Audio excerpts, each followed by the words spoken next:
She stopped breathing for 4 seconds in that hospital hallway, and the sound her mother made when the machines flatlined is something nobody in that building will ever forget. Before we go further, if you believe that ordinary people can do what money and machines cannot, hit like, drop a comment, share this with someone who needs a little hope today, and subscribe to Whispering Tales Stories, because this story about a single father, a little girl who couldn't walk, and a miracle nobody expected is one you'll want to remember. The town of Millbrook Falls sat quiet under a bright autumn sun the morning. Everything changed. Reuben Voss had been raising his daughter, Nadia, alone since her mother left 3 years earlier, unable to handle the weight of a sick child.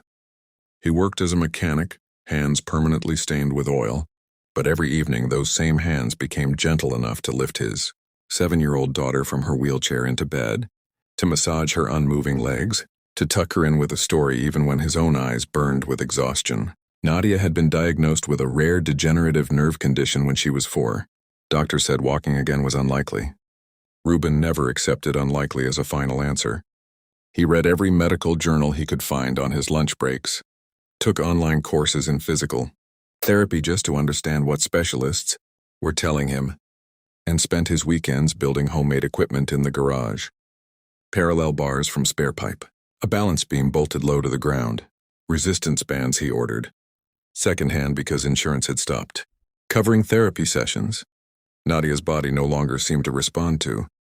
Across town lived the Ashworth family, one of the wealthiest families in the state, who owned a private clinic, staffed with specialists flown in from 3 different countries. Their son, a boy named Callum, suffered from the same rare condition as Nadia, though his case had responded partially to years of expensive treatment. Corinne Ashworth, Callum's mother, often saw Reuben and Nadia at the community park where free therapy sessions were sometimes held under the shade of old oak trees, and she couldn't help noticing how differently the little girl smiled compared to her own son, who had every resource in the world yet seemed to carry a heaviness no doctor could touch. One bright Saturday morning, sunlight spilling gold across the grass, Corinne approached Reuben as he helped Nadia through her stretching routine. She asked gently why he insisted on doing this himself instead of accepting the free consultation her family's clinic had once offered. Reuben told her plainly that money hadn't helped her raise her son's spirits, so he didn't think it could raise his daughter's legs either. What Nadia needed, he believed, wasn't just science. It was patience, rhythm, and love repeated daily until her body remembered what her mind refused to forget. Corinne watched them for weeks after that.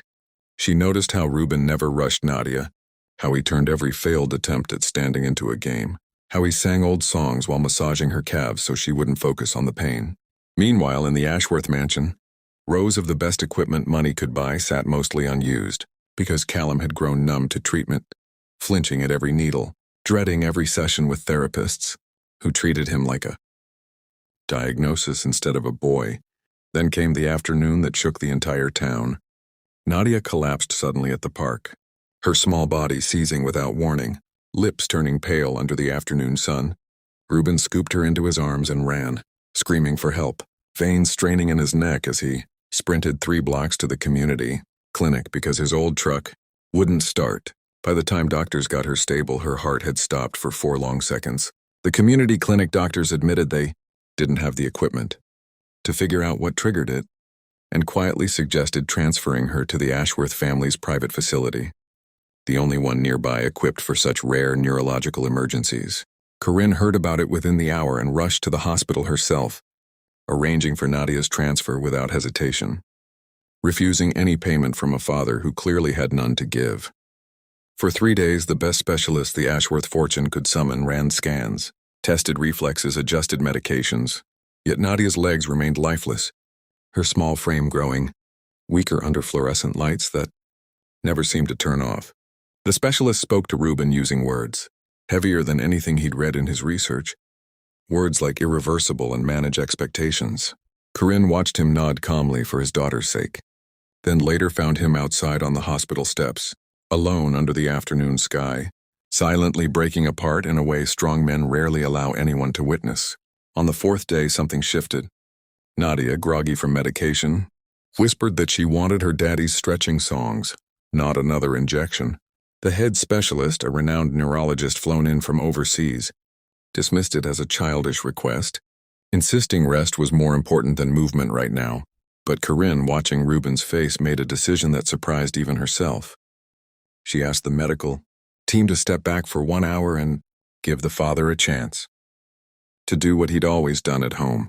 Ruben climbed onto the hospital bed beside his daughter, positioned her fragile legs gently across his lap, the way he had 1,000 times in their garage, and began humming the same old song he always sang, his rough voice cracking with exhaustion and fear.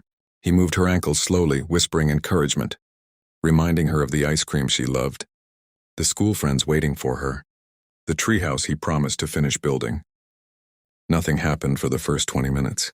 Then faintly, so faintly the nurse almost missed it, Nadia's toes twitched in response to his voice. Not the machines, not the medication, but the familiar rhythm of her father's love. Word spread through the hospital corridor within minutes. The same specialist who had spoken of irreversible damage stood, stunned in the doorway as Nadia, encouraged by her father's steady presence, pressed her palm against his chest and pushed herself into a trembling sitting position, something she hadn't managed in over a year.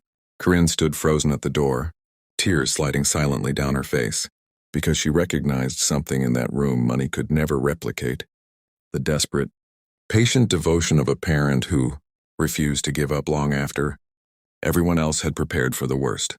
Over the following weeks, under careful medical supervision, but guided largely by Ruben's homemade techniques, Nadia's progress accelerated in ways the specialist couldn't fully explain.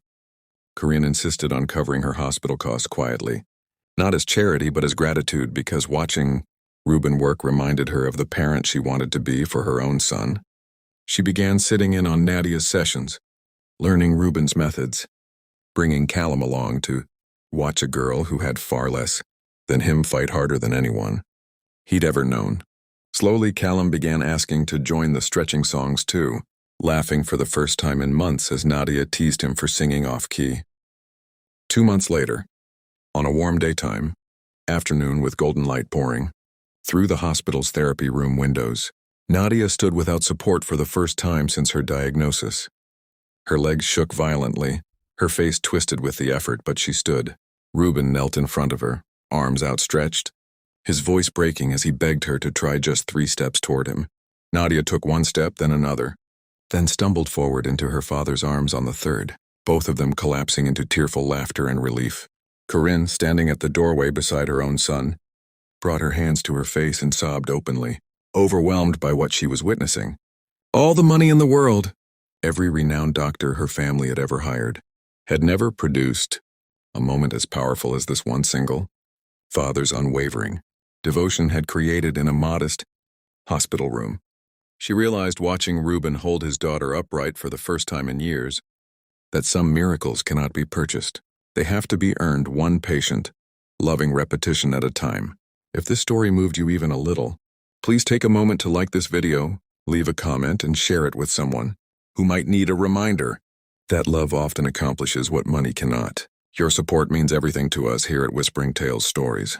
Before we close this chapter, if you feel this story deep in your heart, comment the word "believe" below so we know this story truly reached you.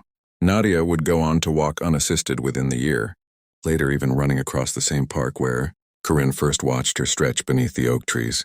Ruben never accepted a single payment for what he'd taught the Ashworth family, insisting that watching his daughter smile again was payment enough.